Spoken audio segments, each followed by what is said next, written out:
la provision, c'est, je dirais, une notion que l'on trouve pour constater une dépréciation éventuelle ou réelle d'un élément de l'actif.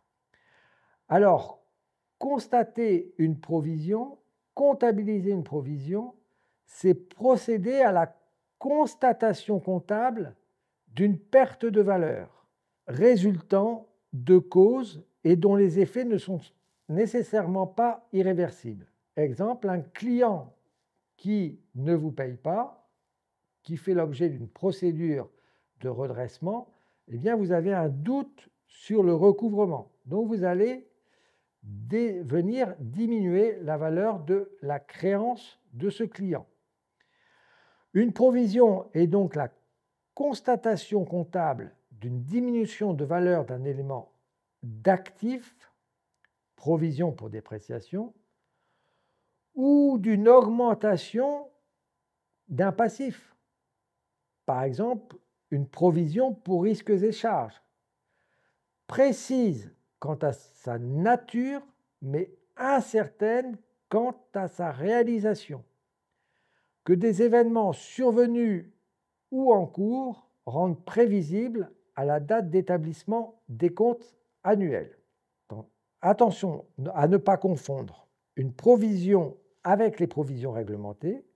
Les provisions réglementées reposent sur un texte fiscal et la provision avec les dettes provisionnées qui ont vocation à se transformer en dettes irréversibles. La constatation des provisions nécessaires est obligatoire même en cas d'insuffisance de résultat. C'est la notion d'image fidèle. Ainsi, une provision pour dépréciation doit être constatée dès qu'une moins-value est probable. Une provision pour risques et charges doit être constatée dès qu'apparaît le risque ou la charge.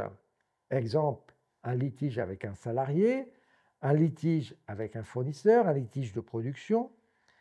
Et une provision doit être comptabilisée même si elle n'est pas déductible fiscalement. Exemple, les provisions pour indemnité de fin de carrière.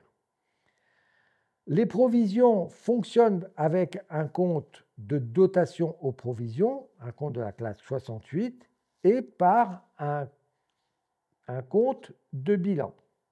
Et donc, les comptes de bilan, pour les immobilisations, c'est très simple. Vous avez un compte matériel de transport qui est le compte 218-200 matériel de transport. Eh bien, l'amortissement de ce matériel sera enregistré dans un compte 28-182. Donc, le compte amortissement pour les immobilisations sera un compte qui aura une racine 28.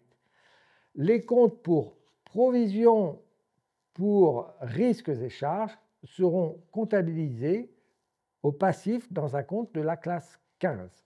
Donc, attention à bien comptabiliser les provisions pour dépréciation lorsque cela est nécessaire et pour donner une image fidèle des comptes de l'entreprise.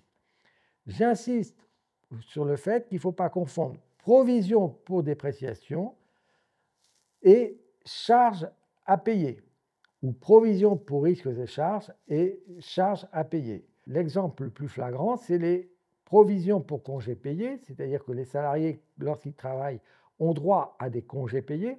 Eh bien, ces dettes de congés payés vont naître l'exercice suivant. Elles naissent régulièrement et il va falloir les payer l'exercice suivant. Donc, c'est vraiment une dette à payer et non pas une provision. Et dans les dettes à payer, on a des comptes au passif qui sont, par exemple, provision pour congés payés, c'est le compte 428-200, provision pour congés payés, où on a aussi des primes à payer, 428-600. Il ne faut pas confondre vraiment les provisions et les dettes à payer.